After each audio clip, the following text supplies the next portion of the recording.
Oke teman-teman, selamat datang kembali di channel Kamar Server.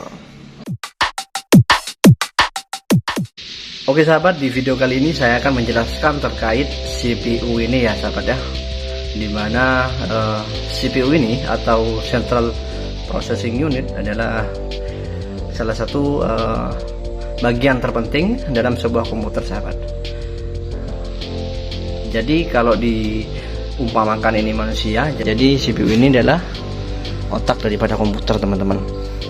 Nah, oke teman-teman, detailnya pada CPU ini saya akan menjelaskan hardware yang terdapat di dalam CPU ini teman-teman. Hardware apa aja yang terdapat di dalam CPU ini teman-teman. Bentar lagi kita akan bongkar bersama.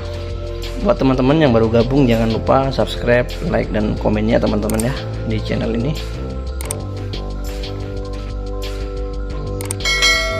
Oke teman-teman, kita mulai dari depan dulu ya, dari tampilan depan pada model CPU yang saat ini.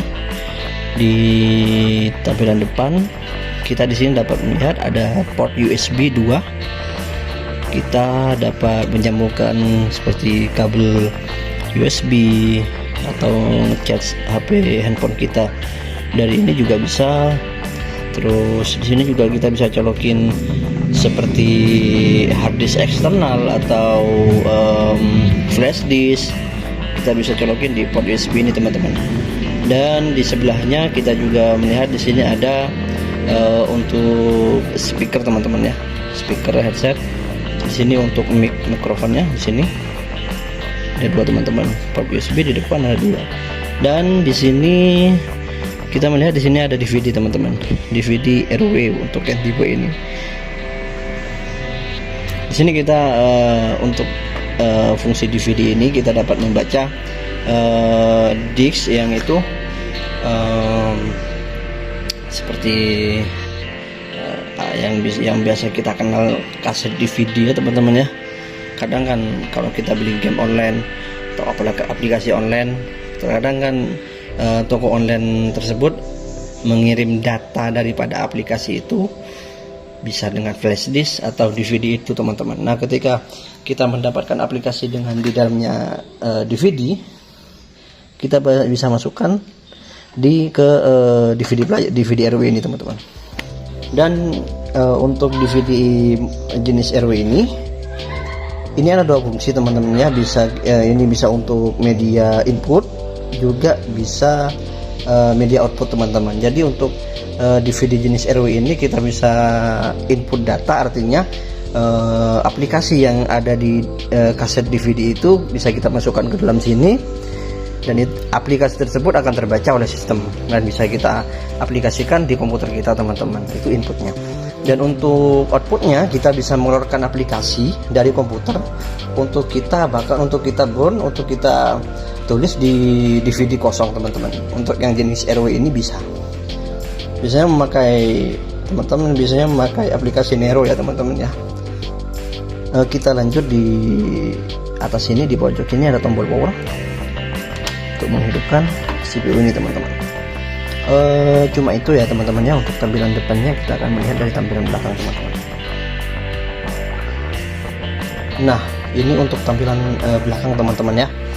Di sini kita dapat melihat ya. Di sini kita dapat melihat di sini ada power supply teman-teman. Untuk power dari CPU ini sendiri, di sini ada port untuk powernya dari alur listriknya teman-teman ya. Sini memakai 170 volt per 240 volt 3A 50 sampai 60 Hz. Dan di bawahnya di sini ada cooler, kipas cooler teman-teman. Dan di sini ada port untuk jaringan ya, untuk jaringan LAN, baik LAN maupun WAN. Dan di sini teman-teman, seperti yang saya jelaskan pada video sebelumnya teman-teman ya, perbedaan antara komputer laptop dan komputer PC teman-teman, dan komputer desktop ya teman-teman ya. Dari segi port USB seperti yang saya jelaskan pada video sebelumnya, bahwa untuk port USB di jenis komputer laptop lebih sedikit daripada jenis komputer desktop teman-teman. Kita dapat lihat di sini port USB yang ada pada komputer desktop ini sangat banyak teman-teman. Di depan kita lihat tadi ada 2, dan di belakang sini kita juga dapat lihat teman-teman ya. Di sini ada 1, 2, 3, 4, 5 teman-teman. Di sini juga bisa 6 untuk buat port USB-nya. Dan di bawah sini kita juga dapat lihat yang warna biru ini adalah port untuk outputnya ke ini teman-teman ya, output untuk ke monitor ataupun ke proyektor teman-teman. Dapat melalui port ini teman-teman. Di bawah sini kita akan dapat melihat di sini ada untuk mikrofon, untuk input suara, media input, terus di sini ada media output ini untuk ke speaker teman-teman ya. Di sini kosong, dan di tempat kosong ini biasanya teman-teman gamer ya biasanya menambahkan seperti VGA teman-teman ya. Ya cukup simpel untuk komputer pribadi seperti yang saya punya ini teman-teman ya, cukup simpel karena ini juga bukan komputer gaming teman-teman ya, buat pribadi saya, cuman buat laporan ketik-ketikan gitu seperti biasalah office teman-teman. Oke, kita akan lanjut review atau menjelaskan sedikit ya teman-teman ya, atau menjelaskan sedikit teman-teman ya. Saya tekankan lagi ya buat teman-teman ya yang baru nonton di video saya di sini bukan menggurui teman-teman ya, bukan so pinter, bukan, cuman sekedar sharing apa yang saya tahu tentang komputer atau sekilas info tentang ilmu tentang komputer. Kita saling sharing teman-teman ya, saling belajar. Oke, kita akan langsung buka. Nah, oke teman-teman, di sini kita dapat melihat ya isi daripada di dalam CPU ini teman-teman ya. Kita dapat melihat mungkin bagi teman-teman yang udah paham, udah sering ngotak-ngatik alat komputer ini udah biasa teman-temannya, dan udah hafal tentang ini apa udah hafal teman-teman. Nah, saya akan menjelaskan sedikit, akan memberitahu yang saya tahu terkait hardware yang ada di sini teman-teman, untuk teman-teman yang baru belajar atau baru ingin mengerti detail daripada komputer teman-teman ya. Jadi di depan kita ini ada beberapa komponen hardware yang tersimpan rapi di dalam CPU teman-teman. Jadi yang saya katakan pada video sebelumnya teman-teman ya, hardware yang tidak bisa dilihat langsung. Oke teman-teman ya, kita akan mulai dari ini. Di sini ada pusat daripada kelistrikan teman-teman ya, daripada power dari CPU komputer ini sendiri, power supply teman-teman. Saya juga gak paham juga ya untuk menjelaskan spesifikasi secara detail untuk ini saya cuma akan menjelaskan nama-nama daripada hardware ini teman-teman ya. Di sini CPU menggunakan merek Armageddon ya teman-teman ya, dari Armageddon 235fx. Ini power supply. Di sini power supply untuk kelistrikan daripada power ini. Terus nah ini teman-teman ya, yang hijau ini, yang hijau yang lebar ini namanya adalah motherboard teman-teman, motherboard. Jadi untuk CPU nya sendiri itu tertempel kepada yang namanya papan yang besar itu teman-teman ya, daripada motherboard itu. Oke, saya akan menjelaskan sedikit yang saya tahu tentang motherboard.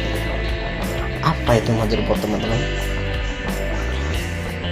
Oke, motherboard itu sendiri ya hardware teman-teman ya, adalah perangkat keras yang menjadi jantung dari sebuah komputer, seperti yang saya katakan tadi teman-teman. Di dalam CPU ini, hardware yang ada di sini adalah sentralnya teman-teman ya. Ketika manusia mempunyai jantung, mempunyai otak, ya inilah komputer di sini semua teman-teman ya. Jantungnya di sini, otaknya di sini teman-teman. Dan motherboard ini teman-teman ya dapat menyatukan setiap keping komponen komputer agar menjadi mesin yang utuh, dan juga dapat bekerja secara maksimal teman-teman. papan hijau ini, motherboard ini, perangkat hardware yang paling besar dalam CPU teman-teman. Dan motherboard sendiri secara resmi dirilis kalau nggak salah teman-teman ya pada tahun 1981 teman-teman. Dan saat itu disebut sebagai planar. Yang saya ingat seperti itu teman-teman. Apa itu planar teman-teman? Planar itu merupakan motherboard pertama yang digunakan dalam IBM personal komputer. Nah, saat itu planar menampung CPU dan RAM komputer, fitur audio, port untuk keyboard dan pita kaset, slot untuk add-on cards, serta sebuah sistem bernama BUS teman-teman, BUS. Dan sebelum motherboard ini ya, sebelum ada motherboard yang seperti di depan kita ini teman-teman, maaf lampunya kita hidupin teman-teman ya, karena sudah bikin maghrib, jadi cahayanya juga kurang teman-teman. Di sana sangat jelas motherboard yang hijau yang besar itu teman-teman. Nah, sebelum terciptanya motherboard seperti itu, komputer dapat bekerja dengan adanya papan sirkuit sederhana teman-teman, yang dulu disebut sebagai backplane. Nah, sebelum adanya motherboard seperti di depan kita ini teman-teman, dulu itu ada motherboard yang namanya backplane teman-teman. Dan kita dapat membayangkan sebuah backplane sebagai motherboard yang kosong, yang tidak seperti yang kita lihat di depan kita, yang seperti di depan kita ini teman-teman. Nah, sehingga saat itu seperti para pekerja di industri komputer itu perlu memasang setiap komponen pada papan sirkuit masing-masing dan mencolokkannya pada backplane teman-teman. Tidak seperti yang tidak sama seperti yang kita lihat saat ini teman-teman, motherboard yang ada di depan kita ini. Jadi hal tersebut membuat komputer pada masa dulu ya teman-teman ya, pada masa backplane itu sangat ukurannya sangat besar teman-teman, tidak seperti yang ada pada di depan kita ini sekarang. Jadi motherboard backplane pada saat itu cukup besar ukurannya dan cukup sulit dipindahkan, dan harganya juga mahal teman-teman. Dan motherboard ini sendiri adalah papan sirkuit teman-teman, dengan sejumlah soket dan slot yang digunakan untuk menghubungkan berbagai perangkat keras yang ada di dalam sini teman-teman. Kita dapat menyambungannya ke soket yang ada pada motherboard ini. Coba kita bersatu teman-teman ya. Nah, seperti soket-soket di sini teman-teman ya, disambungkan langsung ke motherboard dari hardware yang ada di sini teman-teman. Nah, perangkat keras yang dimaksud seperti yang saya katakan tadi itu adalah seperti CPU sendiri teman-teman. CPU itu letaknya ada di belakang cooler ini teman-teman ya, ada di belakang cooler ini. CPU ada di sini karena memang membutuhkan pendingin yang sangat, karena juga panas teman-teman untuk CPU sendiri. Dan seperti RAM itu seperti ini teman-teman. Coba kita akan buka di sini.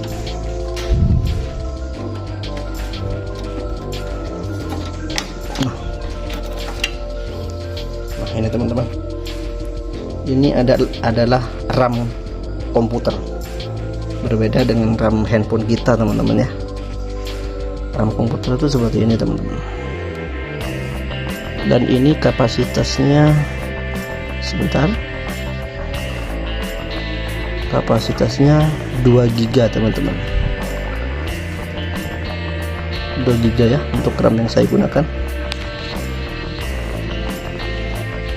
Dan selain RAM, random access memory ini, di sini juga ada hard drive teman-teman. Seperti hard disk ini. Di sini nggak bisa dibuka teman-teman ya. Bisa dibuka, cuman saya lagi gak ada obeng. Dan video card, sehingga komputer ini dapat bekerja secara normal teman-teman, sebagaimana mestinya. Kemudian ada berbagai bahan yang menjadi penyusun motherboard teman-teman, penyusun motherboard di situ. Dan untuk dasarnya, umumnya teman-teman ya, motherboard itu terbuat dari selembar papan plastik. Jadi untuk proses pembuatannya, pertama papan itu menggunakan bahan dasarnya plastik teman-teman, tapi plastik yang sangat kuat teman-teman, bersifat non konduktor untuk bahan ininya teman-teman. plastiknya. Nah, di atas papan plastik kemudian dibuat rangkaian tipis dari aluminium foil atau tembaga ya teman-teman ya, yang disebut sebagai tracer atau konduktor teman-teman. Coba kita zoom ya. Nah, seperti ini teman-teman. Ini di sini lapisannya ini menggunakan aluminium foil teman-teman, atau tembaga yang disebut tracer atau konduktor teman-teman. Nah, tracer ini sendiri berperan sebagai sirkuit untuk mengirimkan sinyal listrik ke CPU, RAM, dan komponen lainnya teman-teman. Nah, untuk kumpulan dari rangkaian tracer yang saling bekerja sama untuk mengirimkan arus atau data kepada komponen-komponen yang ada di sini teman-teman, yang ada di motherboard, disebut sebagai bus, seperti yang saya katakan tadi. Jadi kumpulan dari rangkaian tracer ini disebut bus teman-teman.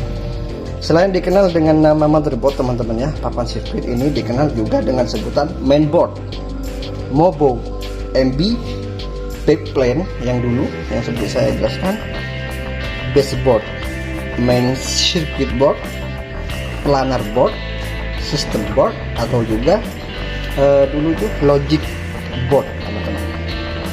Banyak ya, kalau dijelaskan satu persatu teman-teman ya, durasinya sangat panjang teman-teman. Nah, kita langsung ke fungsinya aja teman-teman ya. Fungsi daripada motherboard ini sendiri teman-teman. Ya, fungsi utama dari motherboard ini adalah sebagai distributor daya teman-teman, dan penghubung segala jenis komputer, segala jenis komponen komputer hardware yang ada di sini. Nah, sehingga mereka dapat berkomunikasi satu sama lain teman-teman.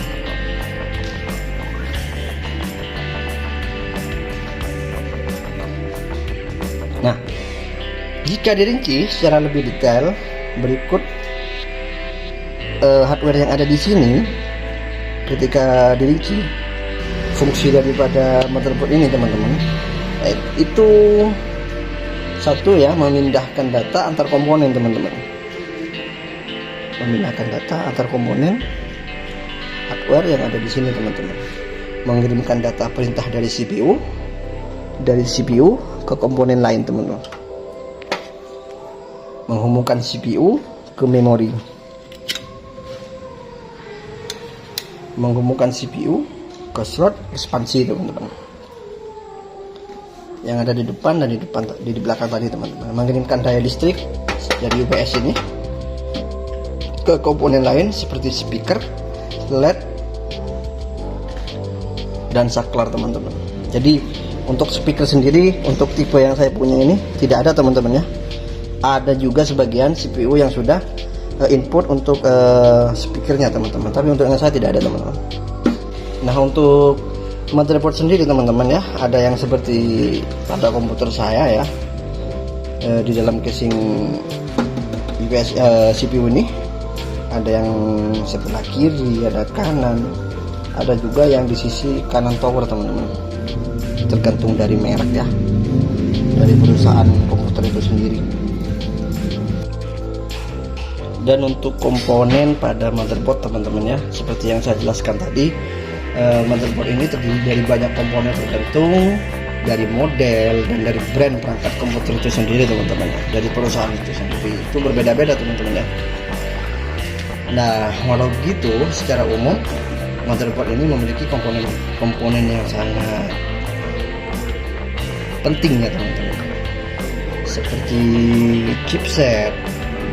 Apa itu chipset? Chipset itu merupakan komponen utama pada motherboard teman-teman, sebab ketika komputer menyala, chipset akan langsung bekerja untuk membangun dan mengatur jalurnya data pada komputer ini teman-teman. Dan jalur data yang dibangun oleh chipset akan menghubungkan prosesor dengan komponen motherboard lainnya. Mungkin sampai di sini dulu ya teman-teman ya. Agar tidak terlalu panjang, saya akan mengupload untuk part 2-nya nanti untuk sekilas pembahasan daripada hardware yang ada di dalam CPU ini teman-teman ya. Oke, terima kasih. Jangan lupa like, subscribe ya. Kita lanjut ke part 2 teman-teman.